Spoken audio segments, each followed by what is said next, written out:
1998년 여름 경북 팔천 외곽에 있던 작은 마을 솔골은 이미 반쯤 폐허였다.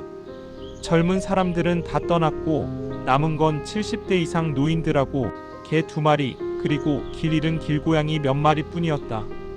그 마을 끝자락 논두렁 따라 난 오솔길 제일 안쪽에 뼈꾸러미 집이라고 불리는 집이 있었다. 집주인은 30년 넘게 혼자 살던 80대 할머니였다. 이름은 김점순. 마을 사람들은 할머니를 뼈할매라고 불렀다. 왜냐? 할머니가 길에서 주운 동물뼈를 말려서 집 대문 옆에 주렁주렁 매달아 놓고 살았기 때문이다. 깨뼈, 고양이뼈, 새뼈, 심지어 멧돼지 새끼 갈비뼈까지 바람 불 때마다 서로 부딪히며 딱딱딱 소리를 냈다.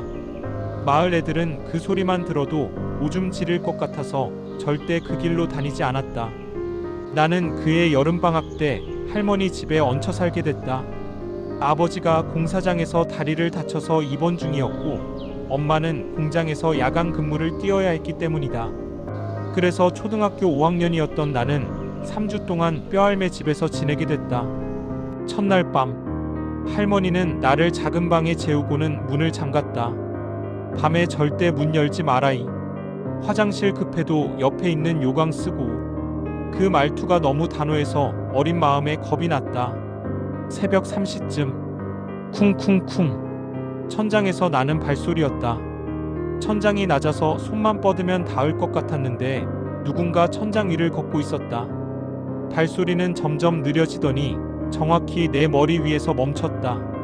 그리고 천장에서 액체가 뚝뚝 떨어졌다. 코를 찌르는 비린내, 피냄새였다. 나는 이불을 뒤집어 쓰고 숨을 죽였다. 그러나 오래지 않아 결국 참지 못하고 문을 두드렸다. 할머니, 할머니. 문이 스르륵 열렸다. 할머니가 등불을 들고 서 있었다. 뭐가 무섭노? 천장에서 피가. 할머니는 한숨을 쉬더니 내 손을 잡고 복도로 끌고 갔다. 복도 끝에 작은 문이 있었다. 평소엔 항상 자물쇠로 잠겨있던 문. 할머니가 열쇠를 꺼내 문을 열었다. 안은 계단이었다. 아주 좁고 가파른 다락으로 올라가는 계단. 따라오너라. 다락에 올라가자마자 구역질이 났다. 바닥 전체가 검붉게 말라붙은 핏자국이었고 사방에 쇠사슬이 늘어져 있었다. 가운데에는 커다란 나무 도마 같은 것이 놓여 있었는데 그 위에 사람 손목뼈가 가지런히 놓여 있었다. 아직 핏기가 남아있는 새 뼈도 있었다. 그리고 벽에는 칼이 수십 자루 걸려 있었다. 회칼, 식칼, 정육용 큰 칼, 심지어 톱까지. 이 집은 원래 뼈를 다루는 집이었단다. 할머니가 낮게 말했다. 일제 때부터 이어져 내려왔지. 우리 집안은 사람 뼈를 캐는 일을 했어. 묘지에서 몰래 파내서 일본군 장교들한테 팔았단다. 뼈가 좋으면 돈을 많이 줬거든. 특히 어린아이 뼈는 비싸게 쳐줬어. 나는 다리가 풀려 주저앉았다. 그럼 지금도? 할머니가 천천히 고개를 끄덕였다. 지금은 사람을 못 구하니까 대신 마을에 버려진 개랑 고양이를 주워다가 대신 쓰고 있지. 그날 밤 이후로 나는 매일 밤 다락에서 나는 소리를 들었다. 쩍쩍 뼈를 가르는 소리, 툭툭 뼈를 도마에 내려치는 소리, 그리고 아주 가끔 아주 희미하게 아파 엄마 하는 어린아이 목소리가 들렸다. 3주째 되던 날 할머니가 나를 불렀다.